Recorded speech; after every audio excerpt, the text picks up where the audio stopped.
Ladies and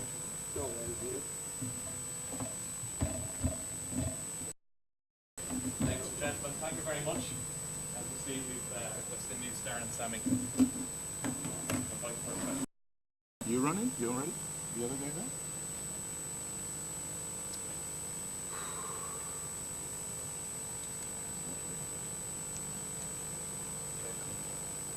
there?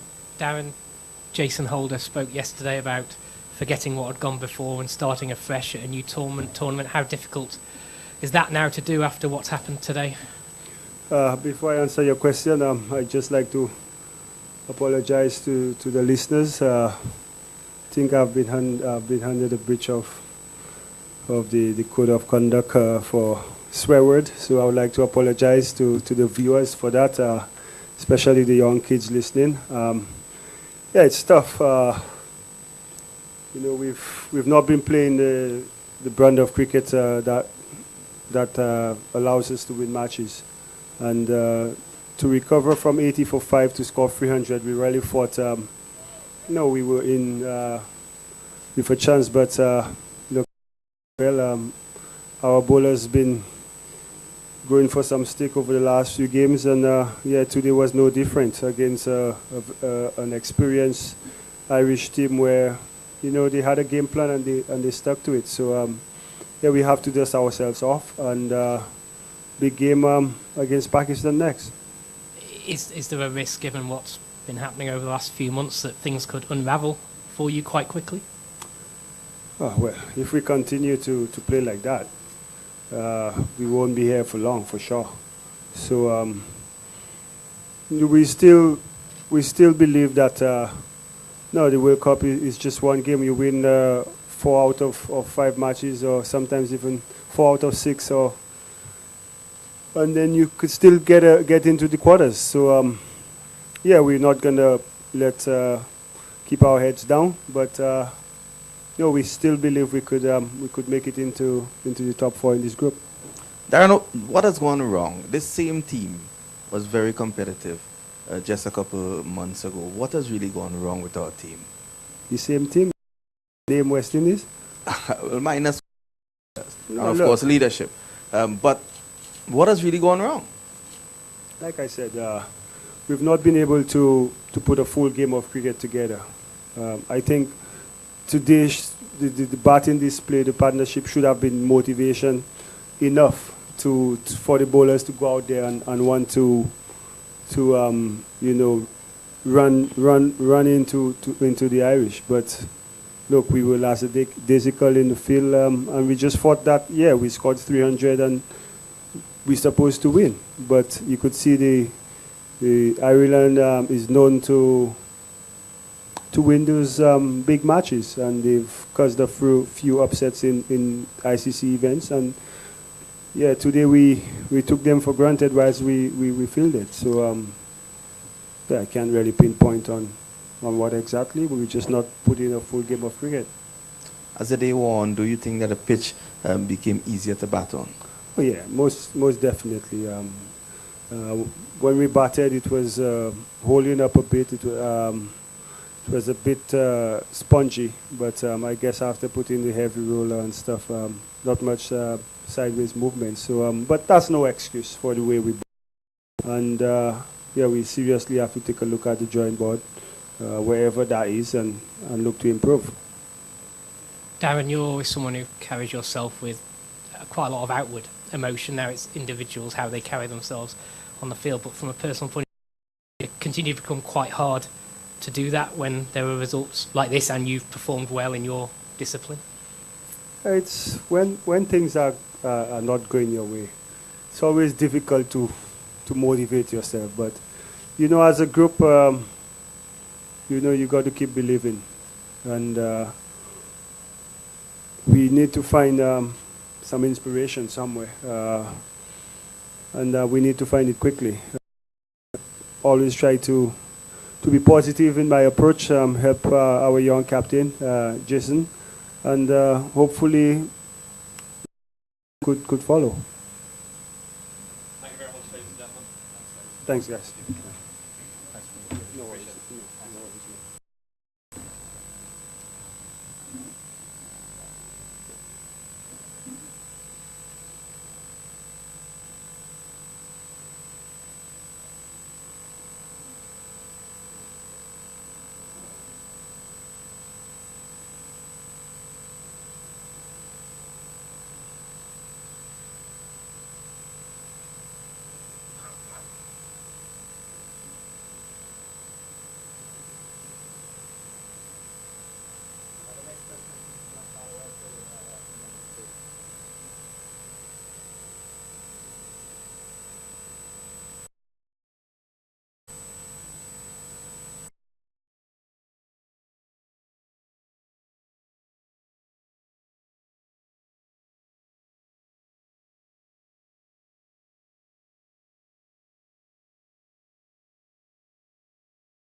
Video camera's ready yet?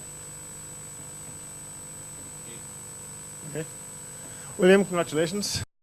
The chase in the World Cup, only ever one result, isn't it, for Ireland? Oh, it was obviously a great performance. We've done it a few times now. I think someone said the stat after there's been 300 chases and we've been 3. So it's obviously a nice stat and a great way to kick off a tournament with the 2 points. I'll take you back to the start. Obviously, a good toss to win, you feel? Yeah, well, as I said at the toss, we've been here now for a couple of days and it did swing around when the clouds were out early on in both practice sessions that we've had. So we thought we utilised that and we did to a large extent in terms of putting pressure on them and the way Maxie and John Boy started and then everyone else from then on. I thought Andy McBride was excellent and everyone, obviously Doc was picking up the wickets at the other end as well, was great. So yeah, we asked the lads to give us. The fact that you played 2 spinners, was that part of the game plan or was that all to do with the pitch? No, it's just something we've been, the way he's been forcing his way in. He's going fantastically well throughout the last couple of months and it gave us a real headache and we just thought it was the best way we could go about. I think obviously it's going to be a bit of potential horses for courses throughout the competition and see where we're at in different conditions. Whether they play an extra seamer or whatever, so they're good decisions to have and good headaches to be having in these kind of games. He did everything but he just a tremendous spell. His first game against the top 8 team. Yeah, well, I think what he go for 26. I think Yeah. he went for and it's 10 overs. So that, as I said, it was a fantastic effort from himself and for runs just generally through good shots. I suppose he doesn't really bowl much. What should I say? He's pretty consistent like that. William, congratulations, fantastic victory. Was there any aspects of the game that maybe worried you about the fact that you let them perhaps get away at 90 for 5? Was that any concern or were you actually quite happy with the way things went for you? Obviously, at 90 for 5, you want to be obviously looking to take more wickets, but I don't think on that pitch you can take away anything from the way Lando and Sammy played there. They played fantastically well and put on that partnership and as we've seen there throughout the day, the pitch, it was a very good pitch and it was very hard to take wickets on. So I think the way the lads stuck at it up front and picked up those wickets there, made it slightly harder for them. They couldn't go as early as they may have liked and defending on that ground and even the last 15 overs of our innings is difficult when you've only got the 4 out and it's not the biggest ground, especially with that wind. So lads stuck to their job well and set it off for the batters, really. Well, Ed Joyce talked to me before he came out, said the batters had more to offer actually from what they were doing in Dubai, and it's obviously proved today. It must have pleased you the fact that it was just partnership after partnership after partnership brought you home. Yeah, it was, and it was the intent we played with as well. We took the attack back to the West Indies. They came at us after a few overs. They came at us pretty aggressively as well, and the way the lads stuck at it and continued that scoring, it was great. And obviously, yeah, we knew there was a lot more in the tank from what we had been doing. But as I said yesterday, the way we've prepared in the nets and how we've gone about things, that not just on the cricket pitch but mentally as well, and how we've prepared has been great. So it's nice to get the rewards on day one. Would you call this an upset, or you've reached a stage where you don't look beating West Indies as an upset? No, I personally hate the term upset. Anything associates, I don't think it's. I don't see why a team has to be an associate and a team has to be a full member. It's just like, sure, you're ranked 1 to whatever. Like it's not like that in any other sport.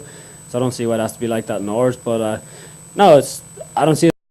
We're prepared to come into this game to win. We're going to prepare to go into the UAE game to win. South Africa after that, and so on. Like it's they pick up 2 points in every game, and as long as we're doing the right thing, building up to that, then I'm happy. William, disappointed that we have a 9-day break now before the second match. Would you prefer a shorter break? It's just one of those things. I think after that the games come pretty thick and fast. So I think when you've got a long 68 weeks, even longer since we've come away and we've been away in Dubai, you got to take a bit of downtime and utilise that as well and stay fresh. Obviously, 9 days can be quite a long time, but we've got a couple of days downtime after today, and then we're straight back into it in Brisbane. So no, it is what it is. The games are going to come pretty thick and fast at the end, so we've got to be fresh. Yeah, throughout both innings, you didn't look at any stage that you had any doubts about how much you were. Did it feel like that, or were there times when you were a bit concerned? No, I wouldn't say concerned. Obviously, they played very well in the last 10 overs, but after we got off that bit of a start and set that platform with the bat, the way that everyone carried it on throughout the innings, there was a great feeling that just, well, kind of bred confidence in the change rooms, and we always felt under control, never at any stage just to feel like we were under any pressure, which was great. Obviously, we had a couple of wickets lost at the end there, but that's the way things go, and that's cricket. But the game was buried by then. You've obviously played alongside Ed for many years for Ireland, and he had a great season for Sussex. Have you ever seen him hit the ball that cleanly, consistently in an innings like that? Everything seemed to come off in the middle for him today. Yeah, he's been striking the ball pretty well, and I know deep down he would have wanted to score more runs coming in there. Like he's that kind of bloke, and as you said, I think he scored almost 14 or 1500 championship runs last year in England, and his form's been fantastic, and to see him continue that on today is great, and we all know what a quality player he is. Thank you, William. Thanks, everybody.